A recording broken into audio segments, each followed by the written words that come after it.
This is Nevada Newsmakers with host Sam Shad, a no-holds-barred political forum. Now, from the Nevada Newsmakers broadcast headquarters, here is Sam Shad. Welcome to Nevada Newsmakers. I'm Randy Thompson, sitting here with Captain Sam Brown. Welcome, Sam, to Nevada Newsmakers. I think it's the first time we've had you on our show. That's right. Thank you for having me. You bet. So a lot of our audience might not know that you're running for the Senate, but before we even get to that, let's talk a little bit about who is Sam Brown. Where are you from?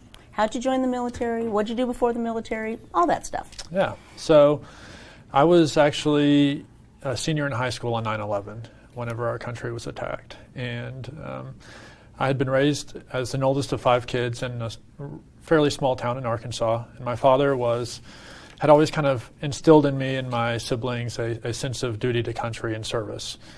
And so leading up to 9/11, I had spent all of my high school years really trying to be competitive and place myself in a position to go to a military academy. So the month following those attacks, I was accepted to West Point. Wow. And found myself there in 2002, beginning my academic and leadership training for the Army.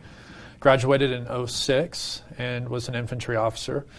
Did Ranger School, Airborne School, assigned to 3rd Brigade 1st Infantry Division at Fort Hood, Texas, and deployed to Afghanistan in 2008. And in fact, this past Saturday was my 13-year anniversary. I call it my alive day for when I was blown up and survived that moment. Unfortunately, my wounds were severe enough that I had to be medevaced all the way back to San Antonio, Texas, and spent 3 years going through rehab and surgery. There was a lot of pain involved, as you can imagine. But one of the blessings of that was I met my wife there. She worked in the burn unit as a dietitian, and she was also in the Army as an officer. And so just very fortunate that, she saw past my scars and, loved me for who I am. And so she's really kind of foundational to, who I am as a person and really provides me a lot of, strength. And I feel like we complement each other well. Well, I was able to meet her, so I guess I should disclose that Sam and I joined the Elks Lodge the same night last month. That's so we're right. fellow Elks members. And I met your wife there. She is lovely. So let me go back a little bit. What was it like to be at West Point right after 9/11? It was kind of surreal because, my class was really the first class to enter West Point while we were actively engaged in war since Vietnam. Wow. Okay. And so, there was, I don't know what it was like exactly before I got there, but there seemed to be a heightened sense of purpose and, just a quickening, if you will, of everything that we were training for. All of the leadership training, all of the military training was not just training for the sake of training. It was training for the purpose of actually leading troops in combat on behalf of our country. And that's, for 4 years, that's what we did. I kind of preview, something we may discuss later, Afghanistan. But this is where we really were not just taught about individual leadership sort of traits and skills, but that's where I began to be taught about, this concept of nation building. And, oh boy, that's a whole new topic, isn't it? It is. So was there an anger at West Point that we're going to go get these guys? Was there just now we're being called into action to defend our country? I mean, what was kind of that, I guess, an underlying feeling of, were you looking at Afghanistan and Iraq and Iran and Saudi Arabia as enemies, as threats? How was that perception back then? Yeah, I would say that it was very much so, perceived as a threat. Anger, I don't feel like is probably a fair way to describe it, but just a real sense of purpose. I think a lot of the mentality of folks who go to a military academy in general is one of which, you want to be the best you can be. You feel like you've done a lot to try and be in a position to serve our country as a junior military officer when you graduate. And so to know that you're going to be able to put those skills in your training to use in an environment that, may make or break, a situation, there's a lot of fulfillment in that. So, okay, you touched on nation building. What were you guys being taught back then about nation building? Yeah, so by the time I approached graduation in '06, we had been in Afghanistan for, almost 5 years. Mm-hmm. We'd been in Iraq for a couple of years. And so we were really past, obviously, that initial mission of going in to disrupt al-Qaeda out of Afghanistan. And we were well past sort of, getting Saddam Hussein out of power. And so the missions there had focused to counterinsurgency and nation building. One of the slogans is winning hearts and minds. And, as a young, college age future leader in the military, you're very impressionable to what, your senior military leaders are teaching and sort of what I'm going to call military academia. And it had moved towards this concept of, our military fighting force shouldn't necessarily just be a fighting force. We should be a force of, deploying soft power. So for me, what that looked like on the ground when I got to Afghanistan was interacting with, village leaders, doing an assessment of, what types of crops are these, farmers growing? Does this community have a school? Do they have places of worship? Almost exclusively mosques in Afghanistan. And so taking sort of an assessment of that and then working with other partners, whether it's Department of State or NGOs, to help sort of deploy those type of assets into those areas to really sort of help bring Afghanistan along. How much history did you guys learn at West Point in the sense of specifically 1978, 1979, what I call the Charlie Wilson's War era? But we've been there before. We were fighting the Russians, helping the Afghans. Yeah. And what did you learn about that experience, and did they allow it to be part of what you were doing this time? Because we didn't do a very good job in Afghanistan and back in the 80s. Right. It was not a big focus on our sort of academic education. Do you think it should have been in retrospect? It probably should have been. Yeah. I don't know if you remember, but I remember in '08 when the year I deployed, there was a big piece. It may have been Wall Street Journal, New York Times, but it said Afghanistan, the forgotten war. Mm-hmm. And that's really sort of what it was. Yeah. In fact, there was some disappointment at the time within my unit that we were going to Afghanistan instead of Iraq, because Iraq seemed to be, a much more active combat zone and stuff. But there was a place for us in Afghanistan, and I think, we sort of saw a transition around that time where Afghanistan started really ramping up and Iraq started to become a less combative environment. And there's just, for some, and especially in the infantry mindset, there's, almost a weird mindset of you want to go where the action is at. Mm-hmm. And so, once we got on the ground and sort of understood what we were up against, there was a lot of buy-in and excitement about that within the unit. So the stories are that the Afghanis, and I guess even the Iraqis, would essentially build their military installations around schools or around mosques. Is that true? I mean, were they trying to essentially protect themselves with kindergartners? Well, they didn't have to go as far as to build, installations. In most cases, they wore whatever the local population was wearing, and there was no need to even, formally show who they were. And so that was part of what made them challenging to identify as a threat, was just their ease of which blending into the local population. So no military uniforms. No. Interesting. That definitely made it a challenge. Absolutely. Well, we're going to continue this conversation about Afghanistan right after this. Back on Nevada Newsmakers with Sam Brown, a Army captain, retired, I guess now. That's right. And a candidate for the U.S. Senate. So let's talk a bit about Afghanistan. I'll be blunt. What happened to you?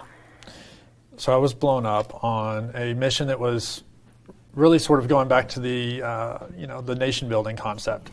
We were moving turbines into a dam on the Helmand River what was supposed to provide electricity for all of southern Afghanistan. And on this mission, it involved the Brits, the Canadians, and us. Unfortunately, it was planned at a level way above me that the convoy would go in one way to the dam site and then back out the same way. And it doesn't take a military genius to know that it's not a good idea to go in and out the same way. Mm-hmm. And so on the way out, our forces were attacked. And even though you were building essentially providing electricity to this area. Yeah. You know, Gosh, it's just amazing. what we perceive as, you know, progress or, you know, a necessity or even a luxury isn't necessarily, you know, viewed the same way. Mm-hmm. And so the irony of the situation is that we have unelected officials have basically messed up the situation. You know, I think there were some Brits that were also wounded or killed on this mission. I lost one of my soldiers in responding to this ambush. The Canadians had some folks wounded.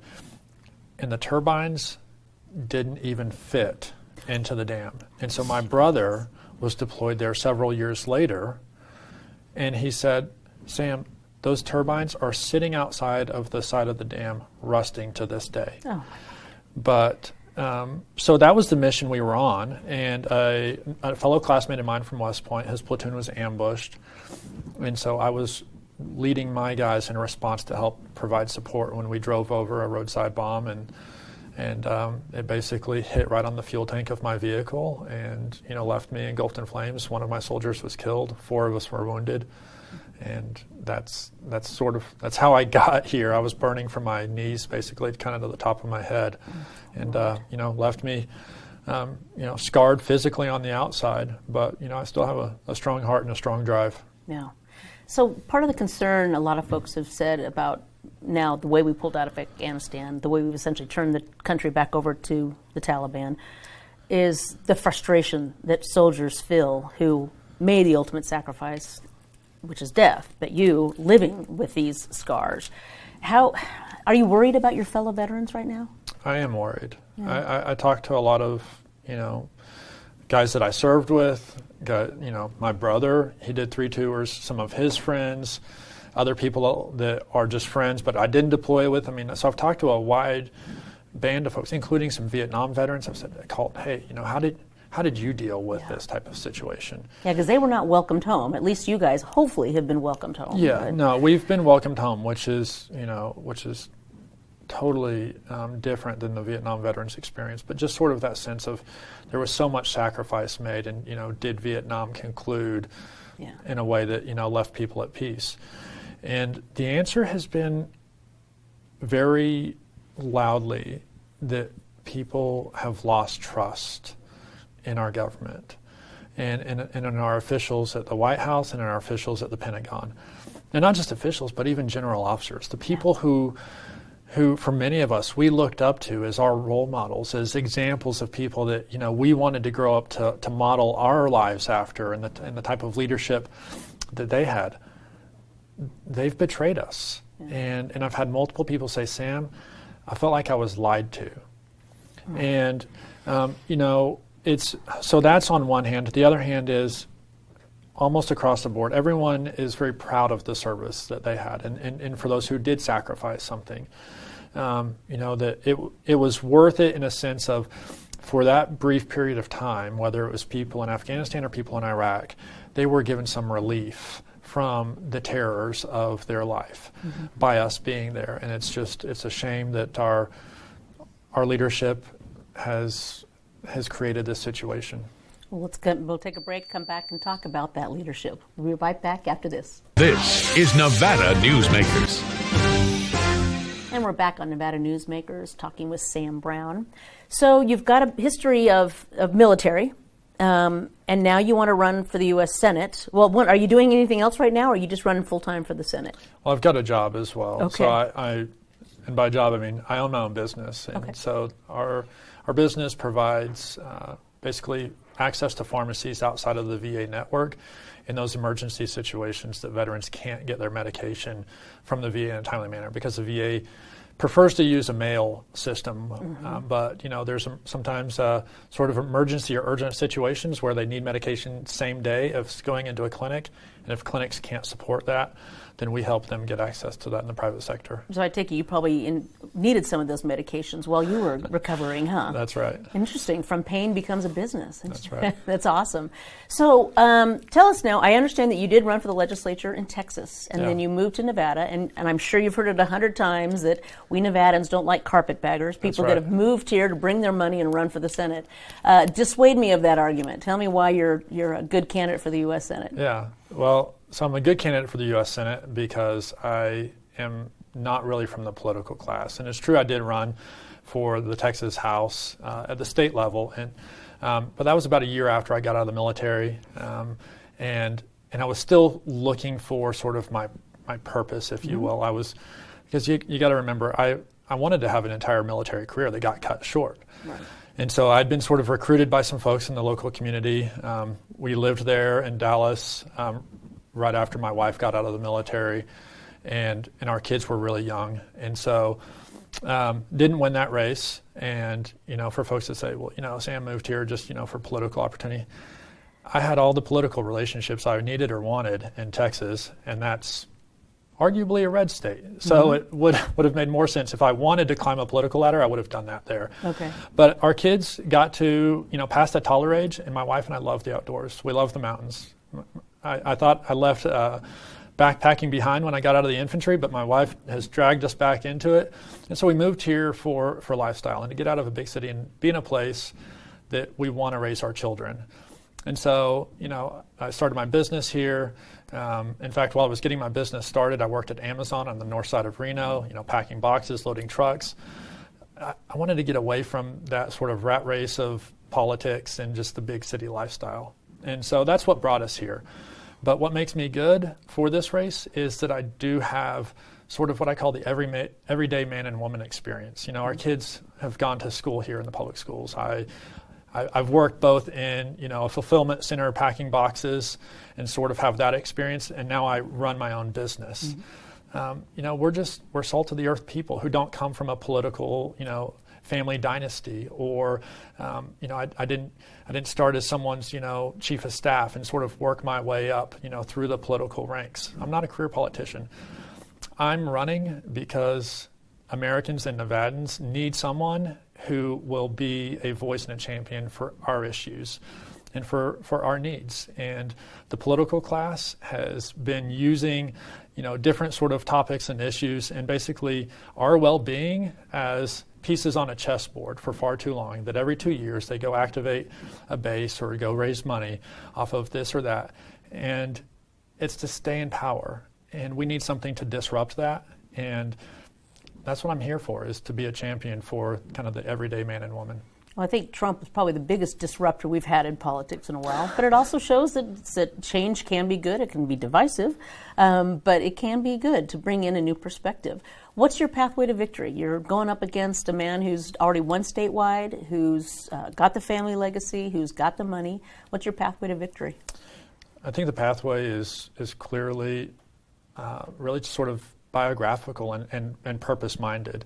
As you said, someone who's won statewide, well, that's someone who's also lost statewide most recently. And, if you look at sort of my life experience compared to others who are in this race, you have folks who have tried to ascend a, sort of a career politician ladder for years and years versus someone, as I just described, who's worked in fulfillment centers, runs a small business, has kids that have gone, to our local public schools.